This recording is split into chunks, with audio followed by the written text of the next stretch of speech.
बिस्मिल्लाहिर्रहमानिर्रहीम। अस्सलाम वालेकुम दोस्तों, आज की मेरी वीडियो है रीडिंग से रिलेटेड। आइल्स के रीडिंग मॉड्यूल में बहुत से बच्चे ऐसे हैं जिनको काफ़ी मसाइल का सामना करना पड़ता है। सबसे बढ़कर तो बच्चे समझ ही नहीं पाते कि रीडिंग है क्या और रीडिंग करनी कैसे है। सो आज की वीडियो ये ख़ास कर उन बच्चों के लिए है जो कि अपनी रीडिंग को स्टार्ट करने वाले हैं और जो बिल्कुल अभी न्यू स्टूडेंट हैं रीडिंग के। सो एंड तक इस वीडियो को देखिएगा और आपको बहुत कुछ मिलेगा सीखने के लिए, तो जुड़े रहें सेल इंग्लिश के साथ। देखिए, सबसे पहले मैं बात करता हूँ रीडिंग की। अगर हम रीडिंग की बात करें तो इसके 9 बैंड होते हैं हमारे पास। कितने बैंड होते हैं? 9 बैंड होते हैं रीडिंग के हमारे पास। और जो मेन चीज़ है वो यहाँ पे बहुत ज़रूरी है कि बच्चे बड़ा घबरा रहे होते हैं कि जनाब पता नहीं क्या हो जाएगा, किस तरह रीडिंग आएगी। तो बिल्कुल तसल्ली से आराम से इस लेक्चर को सुन लें और फिर मसला हल हो जाएगा इंशाल्लाह। देखिए, रीडिंग में आपके 60 मिनट आपके पास होते हैं। कितने होते हैं? 60 मिनट्स आपके पास होते हैं। रीडिंग में आपके पास 60 मिनट होते हैं और क्वेश्चन कितने होते हैं? 40 क्वेश्चन। कितने क्वेश्चन होते हैं? 40 क्वेश्चन। ये टाइम है और ये क्वेश्चंस हैं। 40 क्वेश्चन 60 मिनट्स, यानी 40 सवाल आपने 1 घंटे के अंदर करने हैं। सो इससे मुराद क्या है? इससे मुराद सिंपल कि ये सारे के सारे सवाल जो हैं वो ऑब्जेक्टिव हैं, यानी कि एमसीक्यूज हैं। ऑब्जेक्टिव है यानी कि एमसीक्यूज है। या तो एक लफ्ज़ या तो एक से ज़्यादा लफ्ज़, एक लफ्ज़ या 2 अल्फाज का आपको आंसर लिखना पड़ेगा, या फिर आपको जो है वो सिर्फ़ और सिर्फ लिस्ट ऑफ हेडिंग में आपको टॉपिक चूज़ करना पड़ेगा, या फिर आपको ट्रू फॉल्स नॉट गिवन, ये वो चीज़ें हैं जो आपको रीडिंग में फेस करनी पड़ेगी, वो आपको सॉल्व करनी पड़ेगी। अब सवाल ये है कि 40 क्वेश्चन सिर्फ और सिर्फ 60 मिनट्स में कैसे करने हैं। तो बहुत ही आसान काम है। अब इसमें पहले तो ये देखें कि 40 क्वेश्चन है 60 मिनट, इसका मतलब है कि तकरीबन 1.5 मिनट। कितना? 1.5 मिनट आपके पास एक सवाल के लिए है। एक सवाल के लिए आपके पास कितना है? 1.5 मिनट सिर्फ है। सो इन 1.5 मिनट में आपने एक सवाल करना है। ऑलमोस्ट एक सवाल अगर 1.5 मिनट से ज़्यादा चला गया तो इसका मतलब है आपने उसको नहीं करना। आपने उसको नहीं करना, क्योंकि अगर आप एक ही सवाल पे 1 मिनट 2 मिनट 3 मिनट लगा देंगे सो बाकी 40 क्वेश्चन आप किस तरह हल करेंगे? आपके तो पैसेज ही नहीं होंगे। यहाँ पे याद रखेंगे 3 पैसेज आएंगे। कितने? 3 पैसेजेस। लेकिन 3 पैसेज आएंगे और याद रखें उन तीनों में से 40 सवाल आपको करने पड़ेंगे और सारे के सारे सवाल ऑब्जेक्टिव, यानी आप कह सकते हैं कि एमसीक्यूज लेवल के होंगे। यहाँ तक उम्मीद करता हूँ आपको बात समझ में आई होगी। अगर हम नेक्स्ट बढ़ें तो बहुत से बच्चे कहते हैं, मैं बच्चों से सवाल ये करता हूँ कि बच्चों मुझे ये बताएं कि आप रीडिंग को कैसे करते हैं। बच्चे कहते हैं जी हम सबसे पहले पैराग्राफ पढ़ने की कोशिश करते हैं, उसके बाद हम पैराग्राफ को जो है क्वेश्चन की तरफ जाते हैं, फिर हम रीडिंग करते हैं। देखिए, आप पैराग्राफ जब पढ़ने लग पड़े तो आपने तो 10 मिनट यहीं पे ज़ाया कर देने, 10 मिनट यहीं पे ज़ाया कर देने हैं। सो हमने करना क्या है? हमने करना ये है कि हमारे पास 3 पैसेजेस हैं। हमारे पास 3 पैसेजेस हैं। 3 पैसेजेस में हमने 15 मिनट में पहला, 15 मिनट में दूसरा और 20 मिनट में तीसरा पैराग्राफ। 20 मिनट में तीसरा पहला, 15 मिनट में दूसरा, 15 मिनट में तीसरा, 20 मिनट में। तो ये टोटल कितने बनते हैं? 50 मिनट। कितने बनते हैं? 50 मिनट बनते हैं। तो इन 50 मिनट में आपने पैराग्राफ को सॉल्व करना है। यही आपका टाइम है और यही टाइम पीरियड होगा। इसी के दौरान आपने रहते हुए सवाल को हल करना है।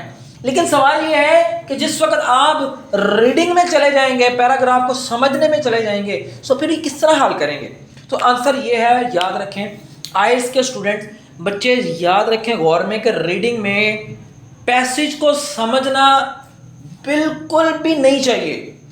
यहाँ पे एक बहुत बड़ी बात है कि पैसेज को समझना ये आप नहीं समझ सकते। कोई भी बंदा पैसेज को नहीं समझ सकता, क्योंकि वो कौन सा सीधी बात लिखी होती, और तीनों के तीनों पैसेजेस आपके और पैसेजेस के जो बाकी पैराग्राफ्स हैं वो यकीन करें आइडेंटिकल होते हैं। ऐसे लगता है जैसे आपने पहला भी ये पढ़ा, दूसरा भी ये पढ़ा, एक दूसरे से काफ़ी मिलते जुलते होते हैं। सो आप अंडरस्टैंड नहीं कर सकते। तो सवाल ये है, जब अंडरस्टैंड नहीं कर सकते तो फिर क्या करेंगे? तो मैं आपको टेक्निक बताऊंगा जिसके ज़रिए पैराग्राफ यानी पैसेज को बग़ैर समझे आप हल कर सकते हैं, और वो भी 10 से 12 मिनट के दौरान। तो बढ़ते हैं अपने इस टिप्स की तरफ जी।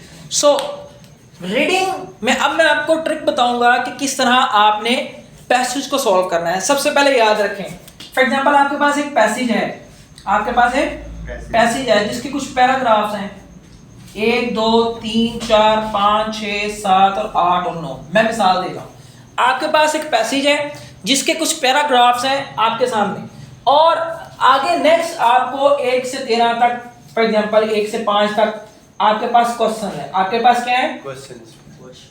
क्वेश्चन है। आपने पहला स्टेप क्या करना है? पहले पैसेज को नहीं पढ़ना, पहले पैसेज को नहीं पढ़ना, आपने क्वेश्चंस को पढ़ना है। आपने किसको पढ़ना है? सवाल को पढ़ना है।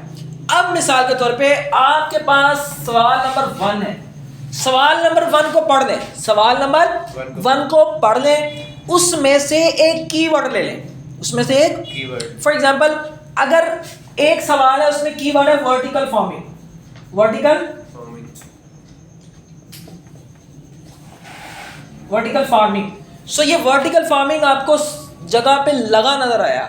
सो आपने क्या करना है? वर्टिकल फार्मिंग का वो मुख्तसर सा एक कीवर्ड ढूंढ लिया, और उस वर्टिकल फार्मिंग के इस लफ्ज़ को ढूंढ के आपने पैसेज 1 पे चले जाना है और देखना है कि किस जगह पे वर्टिकल फार्मिंग लिखा हुआ है, किस जगह पे वर्टिकल फार्मिंग लिखा हुआ है। मिसाल के तौर पे अगर आपको इस पैसेज में आपको वर्टिकल फार्मिंग मिल जाता है, इस पैसेज में आपको वर्टिकल फार्मिंग मिल जाता है, तो आपने क्या करना है कि यानी ये सवाल में एक लफ्ज़ है वर्टिकल फार्मिंग, सवाल में एक लफ्ज़ है वर्टिकल फार्मिंग, और इस पहले पैसेज में आपको लफ्ज़ वर्टिकल फार्मिंग मिल गया।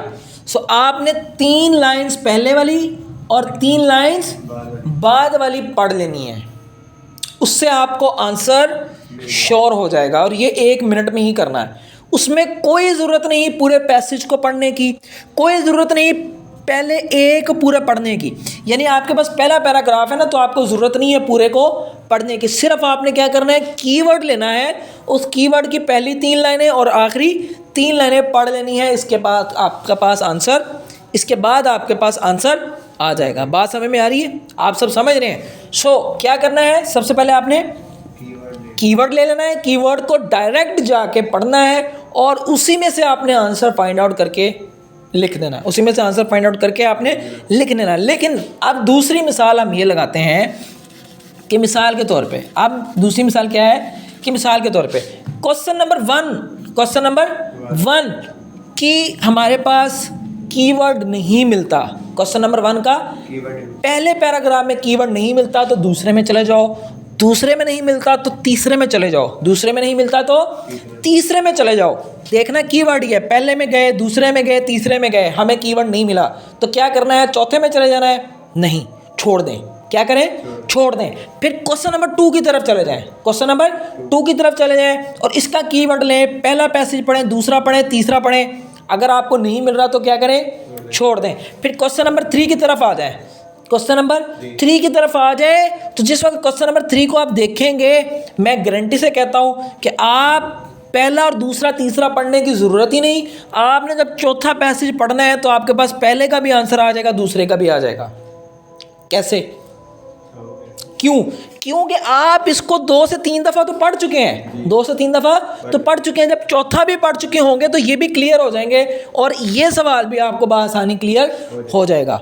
यहाँ बआसानी क्लियर हो जाएगा, तो यहाँ पे आपने इस चीज़ पर फोकस करना है जी। तो कुछ इस तरह आपने पहले कीवर्ड ढूंढ लेना है, कीवर्ड को आपने पैसेजेस में देखना है, सो आपके पास आपका आंसर आ जाएगा। सर हमें कैसे पता लगेगा कि कीवर्ड कौन सा है जी?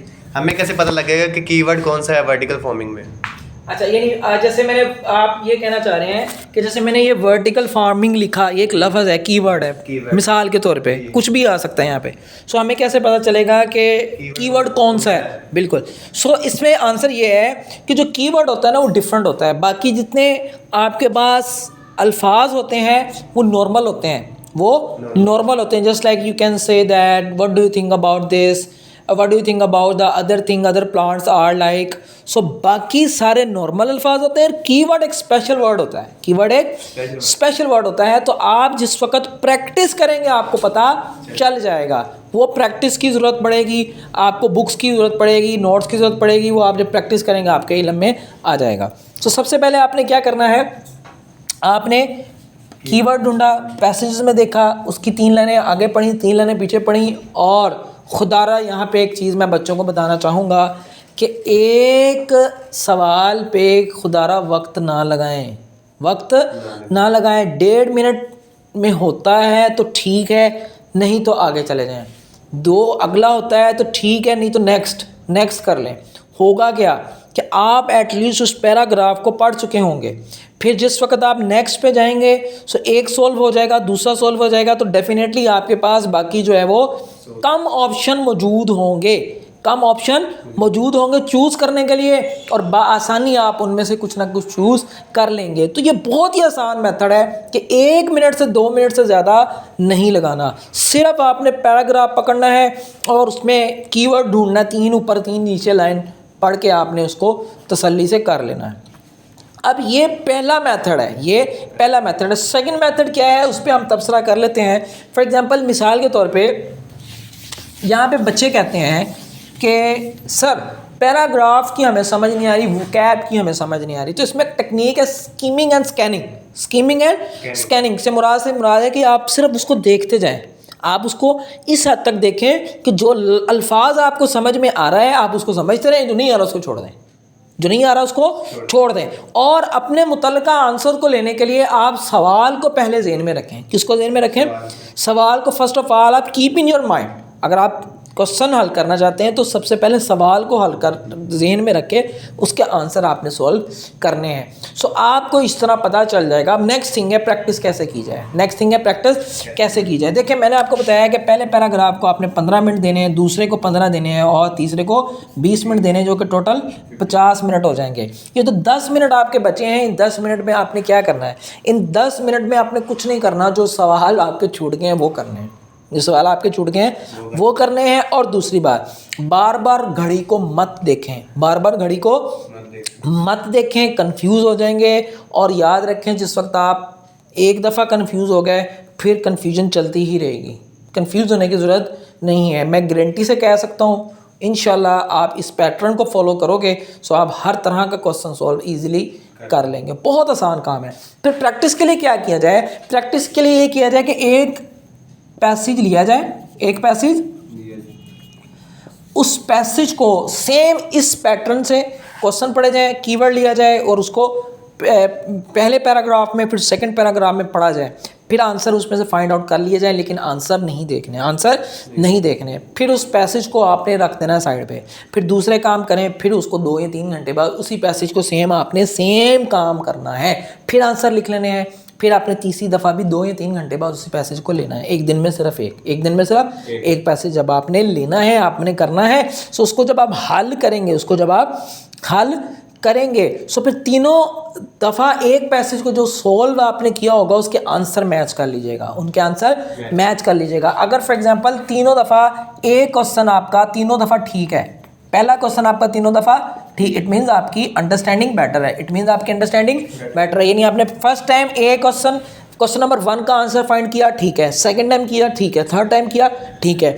लेकिन अगर फॉर एग्जांपल आपके क्वेश्चन सेकंड टाइम आपका ए भी ठीक है, बी भी ठीक है, लेकिन जो है ना ये नहीं ठीक, सो इसका मतलब है कि आपने सिर्फ 2 क्वेश्चन का आंसर दिया है, एक का नहीं दे पाए। इसका मतलब है आपने कंसंट्रेशन आपकी ख़त्म होगी, आपका कहीं ध्यान और चला गया, कहीं ध्यान और चला गया। और अगर आपने अगर आपका तीनों बार सवाल गलत हो रहा है सो इसका मतलब है आप उसको अंडरस्टैंड नहीं कर रहे। सो खुदारा आप लोग जो पाइनियर्स हैं, जो बिगनर्स हैं, उनको मैं रिक्वेस्ट ये करूँगा कि पैराग्राफ को समझने की कोशिश मत किया करें, सिर्फ सवाल लें, उसका एक कीवर्ड लें, उस कीवर्ड को पहले पैराग्राफ से ढूंढने की कोशिश करें, वो मिल जाए सो फिर सेकंड पैराग्राफ से ढूंढने की कोशिश करें, तीसरे से कोशिश करें और वहाँ तक इंशाल्लाह आपको आंसर मिल जाएगा। अगर नहीं मिलता तो टाइम वेस्ट मत करें, नेक्स्ट पर चले जाएं। इसमें कोई नेगेटिव मार्किंग तो है नहीं, जो आप एक सॉल्व करेंगे सो आपकी जो है वो नेगेटिव मार्किंग हो जाएगी। कोई नेगेटिव मार्किंग नहीं है, सबको सॉल्व करें और रिलैक्स होकर सॉल्व करके आएँ। और याद रखें, कुछ बच्चे कहते हैं कि जी तीसरा पैराग्राफ जो है वो, तीसरा पैसेज जो है वो मुश्किल आता है। ऐसा नहीं है, बाज़ औक़ात पहला पैसेज भी मुश्किल आता है, दूसरा भी आता है, तीसरा भी आता है, लेकिन आपके पैसेज के मुश्किल होने से कोई गर्ज नहीं। आपने सिर्फ़ और सिर्फ क्या करना है, आप लोगों ने सिर्फ समझने की कोशिश नहीं करनी, खुदारा नहीं करनी, सिर्फ और सिर्फ आपने कीवर्ड यूज़ करना है। और अगर आपको लगता है कि आप उसको थोड़ा पढ़ सकते हैं तो स्कीमिंग एंड स्कैनिंग से जल्द आप उसको पढ़ सकते हैं। सो फिर उसके बाद केयरफुली आप अपने आंसर को जो है वो ऐड करें आंसर शीट पे। सो इस तरह आप पैसेज में अच्छी कारकर्दगी हासिल कर सकते हैं रीडिंग में। लेकिन याद रखिए कि प्रैक्टिस एक ऐसी चीज़ है कि जो मेरे या किसी भी लेक्चर दिए हुए लेक्चर को अमली जामा पहनाने के लिए बहुत ज़रूरी है। सो प्रैक्टिस कीजिए, बार बार कीजिए और अपने काम को नोट करते रहें और जुड़े रहें स्टाइल इंग्लिश के साथ। अगर आपको कोई चीज़ समझ नहीं आती सो आप मुझे व्हाट्सअप कर सकते हैं। सो इंशाल्लाह मिलते हैं एक नई वीडियो के साथ। अल्लाह हाफिज़।